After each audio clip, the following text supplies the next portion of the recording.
Salut tout le monde. Ce soir, donc, on va terminer la correction de cette épreuve de mathématiques. C'est le rattrapage 2022 série mathématiques. Alors, nous avons déjà corrigé l'exercice 4, l'exercice 3, l'exercice 2. Et ce soir, on va corriger l'exercice numéro 1. C'est un problème qui porte sur l'analyse. Alors, dans la partie grand A, premièrement, alors on vous demande de montrer que pour tout réel x, x plus 1 est égal à e à la puissance x, exponentielle x. Bon, je vous propose d'abord une méthode graphique. Vous remarquez que l'équation de la tangente à la courbe de la fonction exponentielle népérienne au point d'abscisse 0, c'est y égale exponentielle 0 facteur de x moins 0 plus exponentielle 0, c'est-à-dire c'est la droite d'équation y égale x plus 1. Et on sait que la courbe de la fonction exponentielle est convexe, c'est-à-dire elle est au-dessus de toutes ces tangentes, donc on a bien pour tout x de r, x plus 1 est égal à exponentielle x. Une autre méthode consiste à considérer la fonction petit k définie sur r par k de x égale exponentielle x moins 1. Alors cette fonction elle est dérivable sur r, sa dérivée donc c'est exponentielle x moins 1, c'est-à-dire exponentielle x moins exponentielle 0. Donc son signe sur R, c'est le signe de x moins 0. C'est-à-dire c'est le signe de x. Donc vous avez le tableau de variation et vous en déduisez que la valeur 0 est la valeur minimale de k sur R. Autrement dit, pour tout x de R, k de x supérieur égal à 0. Autrement dit, pour tout x de R, x plus 1 est inférieur ou égal à exponentielle x. En question de petit temps, on vous demande de démontrer une double inégalité pour tout réel positif x. Alors pour la première inégalité, donc vous avez x positif, donc moins x négatif, après exponentielle moins x inférieur égal à exponentielle 0 égale 1. Donc vous obtenez la première inégalité. Et pour l'autre inégalité, puisque moins x est un nombre réel, donc en appliquant le premier résultat, donc on tombe directement sur la deuxième inégalité. Après, on vous demande d'en déduire une autre double inégalité dans R+. Bon, alors il suffit de partir de la double inégalité qu'on vient de trouver. Alors, sachant que x est supérieur ou égal à 0 et que les fonctions en jeu sont continues sur R+, donc on commence par une première intégration. Alors, on obtient une nouvelle double inégalité. Alors, on refait la même chose, c'est-à-dire x étant supérieur ou égal à 0 et les fonctions en jeu sont continues sur R+. On fait une intégration, on intègre membre à membre, et puis après, on tombe sur le résultat attendu. Après, on vous demande de montrer que cette limite est bien égale à moins 1,5. Alors, il suffit d'utiliser donc l'inégalité, la double inégalité qu'on vient de trouver à l'instant. Alors, donc, si x appartient à R étoile plus, donc à partir de cette double inégalité, on obtient l'encadrement 1 moins x moins exponentielle moins x est compris entre moins x carré sur 2 et x3 sur 6 moins x carré sur 2. Bon, après, on divise tous les membres par x carré, le nombre réel section positive x carré. Donc, on obtient 1 moins x carré compris entre moins 1,5 qui tend vers moins 1,5 lorsqu'x tend vers 0 plus, et entre x sur 6 moins 1,5 qui tend vers 0 moins 1,5, c'est-à-dire moins 1,5 lorsqu'x tend vers 0 plus. Donc, la limite cherchée est bien égale à moins 1,5. Alors, passons maintenant à la partie B. Donc, on considère une fonction petit f et on vous demande dans la première question petit a de montrer qu'elle est continue en 0 à droite. Bien, donc x étant un réel strictement positif, il suffit d'écrire f de x sous la forme indiquée sur votre écran. Alors, on sait que la limite de exponentielle x moins 1 sur x quand x tend vers 0 plus est égale à 1. Et puis, la limite de exponentielle moins 2x quand x tend vers 0 plus, c'est exponentielle moins 2 fois 0, c'est-à-dire exponentielle 0 c'est égal à 1, puisque la fonction x associe exponentielle moins 2x est continue en 0 à droite. Donc, vous avez 1 fois 1, c'est 1. Donc, la limite de f de x quand x tend vers 0 plus c'est égal à 1, et 1 c'est f de 0, donc la fonction f est bien continue à droite en 0. Après, on vous demande de vérifier une égalité pour x réel strictement positif. Alors, x étant un réel strictement positif, donc il suffit de calculer f de x moins x sur x en remplaçant f de x par son expression. Et puis, calculer l'autre différence du deuxième membre de l'égalité à démontrer. Et vous comparez et vous en déduisez que on a bien l'égalité demandée. Après, on demande de déduire que la fonction f est dérivable à droite en 0 et que le nombre dérivé à droite en 0, c'est moins 3 demi. Donc, il suffit d'étudier la limite du taux de variation de f entre x et 0 lorsqu'x tend vers 0 plus. Alors, donc, f de x moins f de 0 sur x moins 0, x étant à section positive, donc c'est égal à f de x moins 1 sur x. Alors, on utilise l'expression de tout à l'heure et on la réécrivons sous la forme indiquée sur votre écran. D'accord. Alors, vous avez donc une limite déjà calculée en 0 plus, la limite de 1 moins x moins exponentielle sur x carré. Nous avons trouvé tout à l'heure que c'est égal à moins 1,5. Et puis, pour la limite de 1 moins 2x moins exponentielle moins 2x sur 2x au carré, avec le changement de variable t égale 2x, donc on tombe sur cette même limite qui est égale à moins 1,5. Donc la limite de ce taux en x tend vers 0 plus, donc ça sera 4 fois moins 1,5. Moins 1,5, c'est plus 1,5, donc ça vous fait moins 3 demi.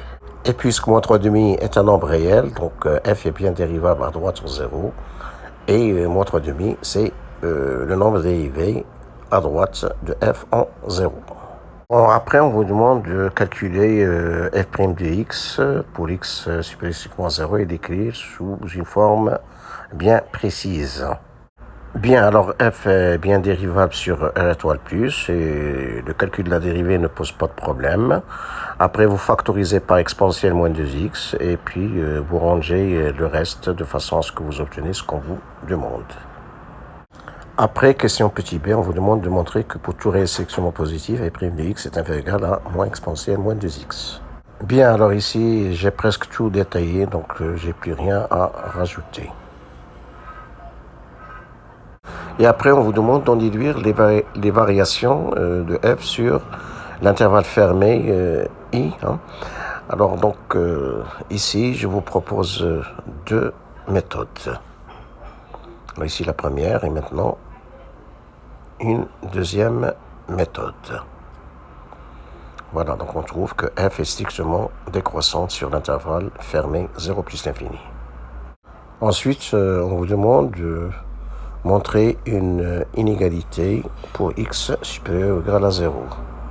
Alors, si x est un réel positif, alors on utilise la toute première question. On avait trouvé 1 plus x inférieur ou égal à exponentielle x.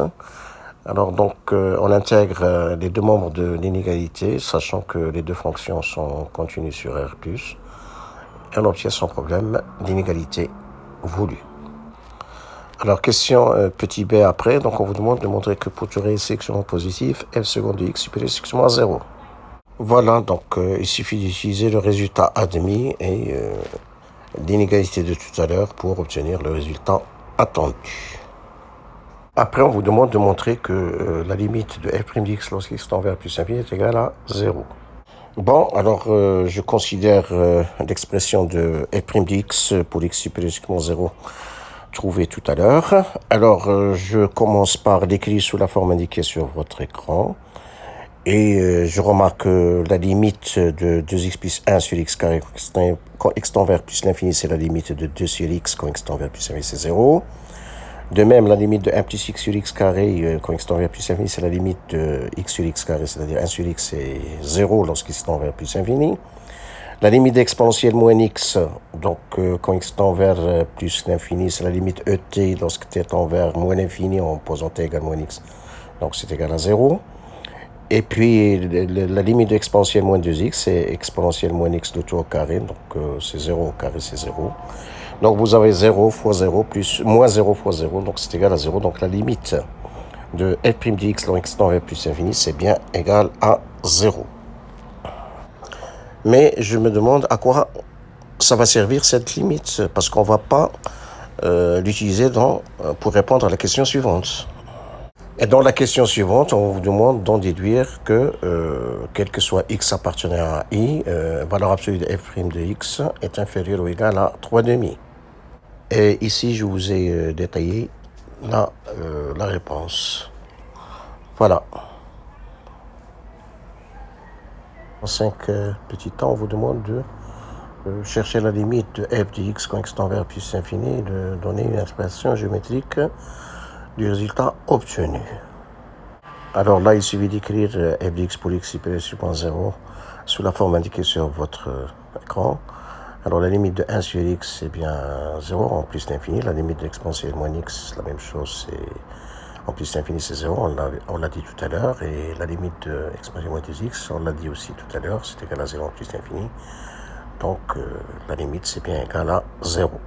Alors l'interprétation graphique, c'est que la courbe C admet au voisinage de plus infini une asymptote horizontale, qui est l'axe des abscisses, l'équation y égale 0. Après, on vous demande de dresser le tableau de variation de f, donc sans problème. Après, on vous demande de déterminer la position relative de la courbe C par rapport à sa demi-tangente au point d'abscisse 0. Et ceci résulte tout simplement du fait que la courbe C est convexe d'après la question grand B3 petit b. Et après, c'est le tour de la représentation graphique de la courbe C de f. Alors, et n'oubliez pas de tracer la demi-tangente delta. On aborde maintenant la partie grand C avec la première question où on vous demande de montrer que G est une bijection de l'intervalle fermé 0,1 vers un intervalle J que l'on détermine. Alors, question classique, donc sans problème. Après, on vous demande de prouver qu'il existe un unique réel alpha de l'intervalle ouvert 0,1 tel que f de alpha égale alpha. Alors là aussi, sans problème. Enfin, on aborde la partie grande D. Alors, question petit a, on vous demande de justifier une inégalité. Alors, tout d'abord, précisons que xk, x indice k est inférieur ou égal à x indice k plus 1. Alors, comme ça, je vais pouvoir utiliser des résultats concernant les intégrales et l'ordre. Alors, donc, on commence par utiliser la linéarité dans la première ligne, d'accord? Puis après, j'utilise une propriété de valeur absolue, Et après, dans la troisième ligne, alors ici, j'utilise le théorème des inégalités des accroissements finis. J'applique ce théorème à la fonction f sur l'intervalle, enfin plusieurs fois, sur les intervalles xk petit t, d'accord? Alors donc, et pour la dernière ligne, donc j'utilise encore la linéarité. Je remarque que t, puisqu'il est supérieur ou égal à xk, donc la valeur absolue de t moins xk, on peut la remplacer par t moins xk et on obtient donc le résultat demandé. Alors, question suivante, on vous demande de déduire une inégalité. Alors là, il suffit de revenir à l'inégalité précédente et de trouver la valeur exacte de l'intégrale. Vient après une autre inégalité qu'on vous demande de justifier. Bon, c'est un calcul à faire en remarquant que la valeur absolue d'une somme est inférieure ou égale à la somme des valeurs absolues. D'accord, donc c'est bien détaillé. Vous n'avez qu'à lire attentivement ce que je vous ai proposé. Et on termine avec la dernière question où on demande d'en déduire que la limite de la suite indiquée est égale à l'intégrale 0 alpha f de t dt. Alors d'après l'inégalité précédente, donc puisque alpha est une constante réelle, alors nous avons limite de 3 alpha carré sur 4n, la limite c'est 0.